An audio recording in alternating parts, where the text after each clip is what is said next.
മാതാപിതാക്കൾ, അധ്യാപകർ അല്ലെങ്കിൽ ദൈനംദിന ജീവിതത്തിൽ കണ്ടുമുട്ടുന്ന ഒത്തിരിയേറെ പേർ ചോദിക്കുന്ന ഒരു ചോദ്യമുണ്ട്: എന്തുകൊണ്ടാണെന്ന് നമ്മുടെ കുഞ്ഞുങ്ങളൊക്കെ ഇങ്ങനെ ജനിച്ചു വീഴുന്നതെന്ന്.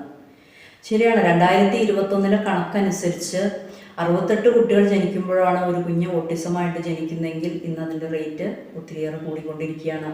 അപ്പോൾ ADHD LD ഉള്ള കുട്ടികളുടെ കണക്ക് അതിൽ 10 മടങ്ങായിരിക്കും. അപ്പം നമുക്കിതിൻ്റെ കാരണങ്ങൾ പല കാരണങ്ങളാണ്. പക്ഷേ അതൊരു പ്രധാനപ്പെട്ട കാരണം ഞാൻ പറയാം. നമ്മുടെ സ്ത്രീകളിൽ സർവ്വസാധാരണമായിട്ട് കണ്ടുവരുന്ന PCOD അല്ലെങ്കിൽ PCOS രണ്ടും ഒന്ന് തന്നെയാണ്. പോളിസിസ്റ്റിക് ഓവേറിയൻ സിൻഡ്രോം അല്ലെങ്കിൽ പോളിസിസ്റ്റിക് ഓവേറിയൻ ഡിസീസ്. ഇതെന്താണെന്ന് വെച്ച് കഴിഞ്ഞാൽ പുരുഷ ഹോർമോണായ ടെസ്റ്റോസ്റ്റിറോൺ സ്ത്രീകളുടെ ശരീരത്തിൽ കൂടുന്ന ഒരവസ്ഥ. സാധാരണയായിട്ട് സ്ത്രീകളുടെ ഹോർമോണായ ഈസ്ട്രജൻ പുരുഷന്മാരിൽ ഉണ്ടാവാറുണ്ട്. അപ്പം അധികമായാലും അത് വലിയ പ്രശ്നമൊന്നും വരുന്നില്ല. കാരണം അവരൊരു പൊരുന്തിക്കോഴിയുടെ പോലെ ഇരിക്കും എന്ന് മാത്രമേ ഉള്ളൂ അപ്പിയറൻസിലല്ല. പക്ഷേ പുരുഷ ഹോർമോണായ ടെസ്റ്റോസ്റ്റിറോൺ സ്ത്രീകളുടെ ശരീരത്ത് വന്നാൽ ഉണ്ടാകുന്ന പല പ്രശ്നങ്ങളും ആണ് ഞാൻ പറയാൻ പോകുന്നത്. ഇതിൻ്റെ കാരണം എന്താണെന്ന് എല്ലാവരും ചോദിക്കാറുണ്ട്. ഇന്നത്തെ എന്തുകൊണ്ടാണ് ഇങ്ങനെയൊക്കെ PCOD ഉള്ള കുട്ടികളുടെ അല്ലെങ്കിൽ സ്ത്രീകളുടെയൊക്കെ എണ്ണം കൂടുന്നത് എന്നുള്ളത്. പ്രധാന കാരണം നമ്മുടെ ജീവിതശൈലി തന്നെയാണ്. പിന്നെ അമിതമായ സ്ട്രെസ്സ്, പിന്നെ വേറൊന്ന് ഹെറിഡിറ്ററി തന്നെയാണ്. അപ്പോൾ പറയാം, എൻ്റെ അമ്മയ്ക്ക് അങ്ങനെയൊന്നും ഉണ്ടായിരുന്നില്ലോ, പിന്നെ എങ്ങനെയാന്ന്. ഇത് പാരമ്പര്യം തന്നെയാണ്, അമ്മമാരിൽ നിന്ന് തന്നെയാണ് നമുക്ക് കിട്ടിയിരിക്കുന്നത്. അമ്മേനെ സംബന്ധിച്ച് അമ്മമാർക്ക് പണ്ട് കാലത്ത് കൂടുതൽ അധ്വാനം കുറഞ്ഞ ഭക്ഷണമായിരുന്നു. ഇന്ന് കുറഞ്ഞ അധ്വാനം കൂടുതൽ ഭക്ഷണമാണ്. ഇതിൻ്റെ പ്രധാനമായിട്ട് ലക്ഷണങ്ങൾ ഒന്ന് പറഞ്ഞാൽ നമ്മുടെ സ്കിന്നിലാണ് കാണിക്കുന്നത്. ഹൈപ്പർ പിഗ്മെൻറ്റേഷൻ, കറുത്ത പാടുകൾ, ആക്നെ. പിമ്പിൾസും ആക്നെയും തമ്മിൽ വ്യത്യാസമുണ്ട് കേട്ടോ. പിന്നെ ഹെർസൂയിറ്റിസം എന്ന് പറഞ്ഞു കഴിഞ്ഞാൽ പുരുഷന്മാരുടെ പോലെ മുഖത്ത് രോമ വളർച്ച.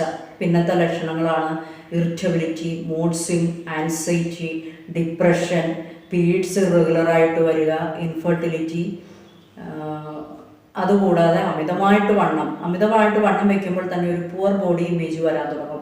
പുവർ ബോഡി ഇമേജ് വരുമ്പോൾ സോഷ്യൽ ഐസൊലേഷൻ വരും.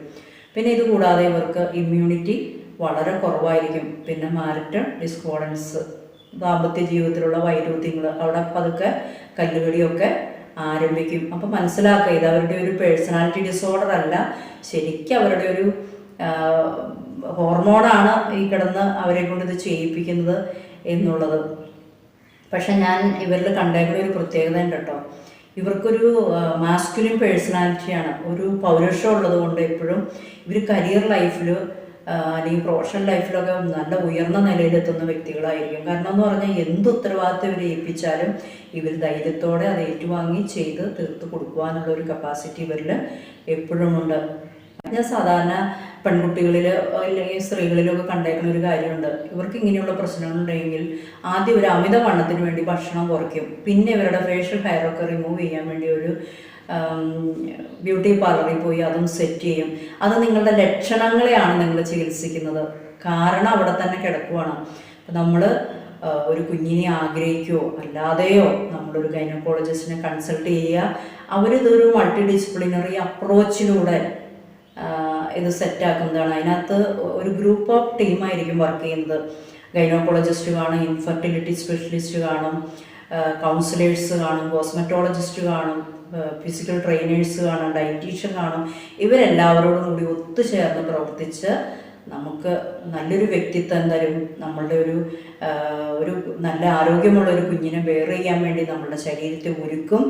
അങ്ങനെ നമുക്ക് ഒരു ഹാപ്പി ഹെൽത്തി ലൈഫ് ഉണ്ടാകട്ടെ, നല്ലൊരു കുടുംബജീവിതം ഉണ്ടാകട്ടെ, ആരോഗ്യമുള്ള കുഞ്ഞുങ്ങൾ, പ്രത്യേകിച്ച് മാനസികാരോഗ്യമുള്ള കുഞ്ഞുങ്ങൾ നമ്മുടെ കുടുംബത്തിൽ ഉണ്ടാകട്ടെ എന്ന് ആശംസിക്കുന്നു.